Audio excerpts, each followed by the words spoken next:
देखिए, मैं कोई ज्ञानी नहीं हूं, पर ज्ञान का प्रेमी जरूर हूं।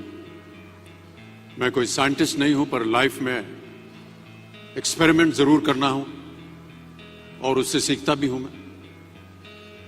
मेरे विचार एप्रीहेंशन से नहीं, ऑब्जर्वेशन से बनते हैं।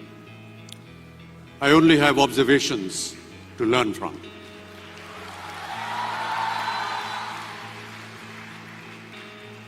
शिक्षा का महत्व मैंने बचपन से ही देखा है। मेरे माता पिता का मानना था कि ज्ञान वो इन्वेस्टमेंट है जिसका डिविडेंड यानी मुनाफा जीवन के अंत तक मिलता रहता है। बड़े बड़े गुणीजनों, साहित्यकारों का हमारे घर में आना जाना हुआ करता था। उन्हीं के बीच बैठकर उनसे बहुत कुछ सीखने का मुझे सौभाग्य भी प्राप्त हुआ।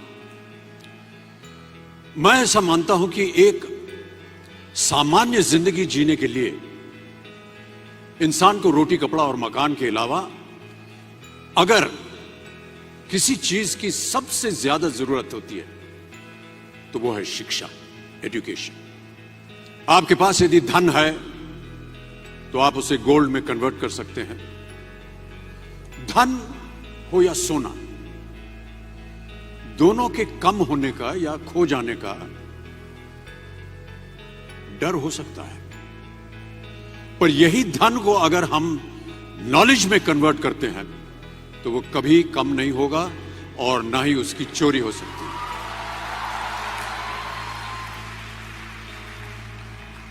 Money, ladies and gentlemen, anyone can steal, but knowledge cannot be stolen from you. मैं आपसे पूछूं कि सबसे शक्तिशाली व्यक्ति कौन है?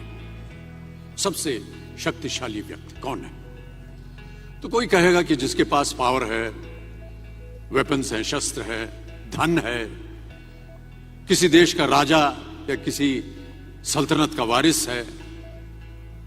मेरा ऐसा मानना है कि वेपन्स, मनी किसी को पावरफुल नहीं बनाते, या अगर बनाते भी हैं तो कुछ समय के लिए ही बना पाते हैं। दौलत आज होगी, कल नहीं।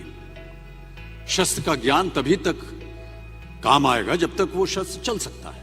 Once it is used it becomes absolute. पर शास्त्र का ज्ञान कभी नहीं रुकता। Knowledge can never be obsolete. इसलिए आप सबसे मेरा आग्रह यही है कि सीखते रहिए। ज्ञान का धनी व्यक्ति हमेशा ही सम्मान और आदर योग्य होता है, क्योंकि ज्ञान वो कवच है, वो शील्ड है जो आपके जीवन में आने वाली कठिनाइयों से आपकी रक्षा करेगा। फिर किसी भी शस्त्र की आपको आवश्यकता नहीं होगी।